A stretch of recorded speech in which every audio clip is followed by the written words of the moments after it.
That did feel important. I live in the Conifer area, and I live off the grid, which is really cool. So solar power only. And it's sometimes an interesting life, and I can put on clothes like this, but these are definitely my big girl clothes. I prefer to spend time in my pajamas, hair in a ponytail, with my dogs at home on the couch. And at moments, it's kind of like that's where I would have rather have been right now.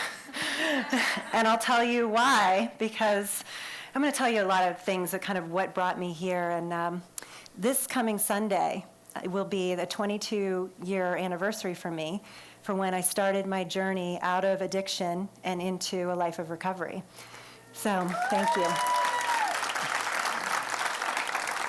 Thank you. So this time of year is always kind of, I look at my life, I look at what I've done, where I've come, who I've become, and I usually take it to the next level. And so thank you for having this event right at this next level for me, because it had me really deal with my stuff. I mean, deal with my demons came up so loudly in this last month after getting the yes, you're a speaker. Because I know I honor this event, this organization, all of you, of course, too, but just knowing what a big deal this was, and it just was like right there, the demons. And I'll tell you a little bit of kind of why. One of the first experiences I had when, I think at some point in many of our lives, we decide something's wrong with us. And I don't know, if that's not true for everyone in the room, then just listen to me, because I'm sure you have people in your life who it's true for, and then have some compassion. And if it's true for you, then hopefully what you hear me say will make a difference. But when I was in 3rd grade, and I was reading out loud in class, it was my turn, I said, "The Windy City is also known as Chicago," instead of Chicago. And the whole class laughed at me. And I remember just thinking, I never want to feel that way again. And I sunk into my chair, and I remember my face turning red, and just that I wanted to disappear. So it was in front of my peers. So you guys are my peers, So being a public speaker, not a good idea for someone who had an event like that, who humiliated themselves and then decided, I'm never doing that again. I'm never putting myself out there again, ever. Like, not kidding, just never. And then as I went through my life, I started having more things like that. Times I would get something wrong, whether it was clothes. I got clothes wrong a lot. I moved around a lot between small-town New England and the fast-paced culture of Fort Lauderdale, Florida. My parents had divorced, and so I moved back and forth a lot. And as for women, it's important to get the clothes right. And somehow, I would always get something wrong, and I would hear about it. And finally, my junior year of high school, I was moving to a new school, and I thought, this time, I'm going to get it right. I'm going to nail it. And I remember standing for hours in front of the mirror, trying on all these clothes, and I had these little blue and white pinstripe pants, and a little white blouse, and little wedge-heeled sandals, which are kind of cool right now, but this was in the 80s, and as old as some of the other presenters. So I thought, okay, I got it. And the next day, I went to school, and as I was walking across the campus to the classrooms, I remember a group of cheerleaders turned, looked at me, and pointed. And I heard later their verdict, and they said, my shoes were tacky. And after all these things, I was sensitive, I was taking things in. I was looking at the world and trying to decide where I fit in this world, and feeling like I didn't. And at that moment, something shifted. And I thought 2 things. 1, there's definitely something wrong with me. And number 2, I will never get it right. No matter what I do, I will never get it right. And what started as just a coping behavior, I started focusing on my appearance. I thought, if I get my appearance right, then maybe everything else will be okay. So I started focusing on my appearance, and that meant clothes, of course, but it also meant weight. And I made the irrational decision. I was thinner than I am today, and I made the irrational decision that I should go on a diet. And so I started losing weight, and people started commenting, and I liked that. I liked the attention I started to get. And again, something altered. And this is a simplification. This is, what happened, who knows, there were other things going on, because this isn't typically how it goes for everybody if they go on a diet. But what happened for me is I became bulimic and started a 7-year battle with bulimia. And then, never one to do anything halfway, I decided to throw in the drama of alcohol and drug addiction as well. Got to go full out. So that's how I spent my college career. So when everybody else seemed to be studying, seemed to be having fun, on the outside, I looked okay. There were a lot of people that just didn't know what was going on with me. But on the inside, I was dying. I felt this void, I felt this emptiness, I felt this hopelessness. So then, when it was time to graduate from college and start a career, or graduate school, as most of my friends were, I went to rehab. And at the time, it didn't seem like that was not a celebration. It was not like, yeah, go. It was devastating. But in rehab, I found something. I found me.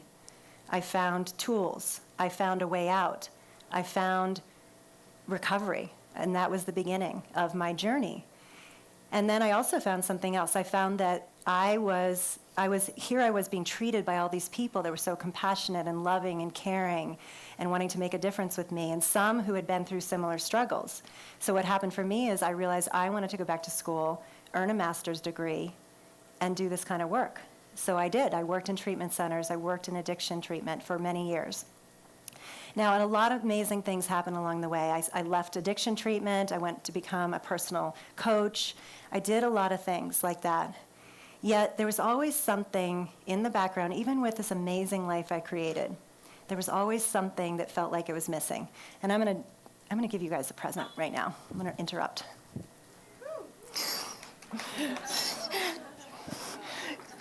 Couple more. And I'm gonna play the piano too while I'm at it. Oops, I see and yes, I throw like a girl. Here, I'm trying to get you. Okay. So, in the middle. That's a girl shirt, I think. Pink's girl, blue boy.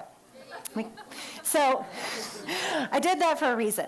I want you to have a present, of course, and then you'll see what it says afterwards. But I'm going to tell you a story. So imagine you're in this stadium, and it's packed. And down on the floor, down on the ground in the stadium, there is this giant slingshot, and it's shooting T-shirts into the audience. And you are jumping up and down, like none of you were all very well behaved just then, but you're jumping up and down, and you're knocking people over around you, you're spilling people's drinks and food, stepping on toes, and exhausting yourself. And out of the corner of your eye, you glance at the people you came with, and you see this weird look on their face. And you think, what? And something makes you stop. And you look down, and you realize you're wearing the T-shirt that you've been jumping for. You already have it on. What you have been seeking for, knocking people out of the way for, you're wearing. And what I say is, this is how most of us, many of us, go through life. We're searching for something we already have. We're already wearing. We already are. We are searching for that. And Oliver Wendell Holmes said that many people die with their music still inside them. And he goes on to say, why is this so? It's too often we're getting ready to live. And what I say is it's time to be a fierce disruption of the ordinary. It's time to fiercely disrupt our ordinary. And what do I mean by that? I mean a lot of things. And let me just tell you something, too. I knew I was going to be talking about this. And the other day, we had the speaker's dinner. And it came to my turn to say, what am I talking about? And I said, I'm talking about being a fierce disruption of the ordinary. And I was like, oh, my God. I heard the words coming out of my mouth like, oh, my God, what am I doing? I'm not being a fierce disruption of the ordinary. I'm being ordinary. I'm being afraid. Really, guys, I was being afraid. I've spent the last month dealing with my anxiety, dealing with my demons in service of something, because I'm committed to something. But I was like listening to the words come out of my mouth. So today I decided I was going to get up here and not let myself know how I was going to start until I started. I decided to let go of everything and just frickin' start. Thank you. And I did. I started. And then here I am. And I love speaking. You know, it's my passion. I love it. Can you tell? I mean, I do. I love it. So what I came up with is three things to have us fiercely disrupt the ordinary. And I think that's an example, right, of fiercely disrupting the ordinary. The ordinary would be for me to be sitting on my couch thinking, someday I'd love to do this, but I'm not gonna, because Chicago was too painful and I'm not going there.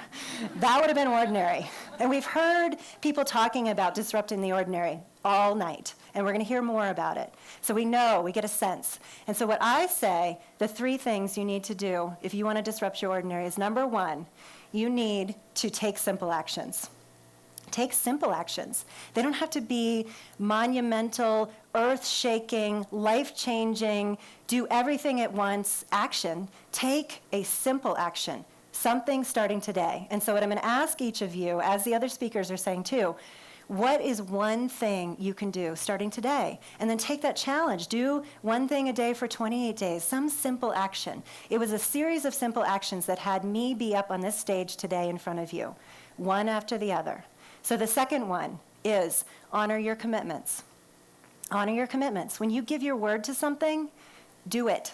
Put it out there. Speak that into the world and do it. And have structures that support it. Have a team. Have people that believe in you. Tell everybody you're doing it. And do it. Do it. You know, because you will be here and be all inspired, and this is fabulous and amazing, and you'll leave here like, you know, and then tomorrow you'll get up. You'll trip over something, you'll spill coffee on your shirt, you'll be late for a meeting, something will happen. It will start to recede in the distance, in the background. It'll start to fade. It's what inspiration does. It doesn't hang out all the time. If it does for you, awesome. I mean, I'm an inspiration junkie, but you have to cultivate it. So commit to something, and honor that commitment no matter what. Because as we know, this stuff takes time. The changes we're talking about, the difference we want to make in the world, it takes time. If you've got internal boundaries, which is what I'm talking about, it takes time sometimes, and it can also transform like that. But give yourself time. Give yourself time. And the third thing is disrupt your ordinary. Disrupt your ordinary.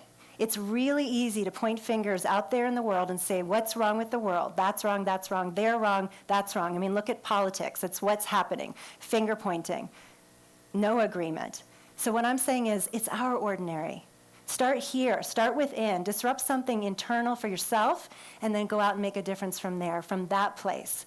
But not about finger pointing. And then how about in our relationship with ourselves? How about we start to give ourselves a break? How about we stop being our own worst enemy?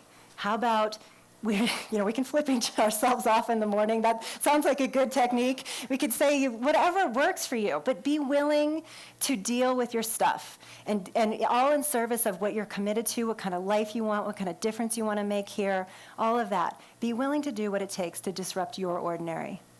So with all of that said, I just want to challenge you. Get out there in the world. Be a fierce disruption of the ordinary. Look at your T-shirts. They say you are that already. All of you, even if you don't have a T-shirt, you are that already. It's who you are. It's the way you came in. It's the way you are right now. So come from that place. Go out there. Make the difference you're here to make. Disrupt the ordinary in the way you're here to do that. And go out and prosper.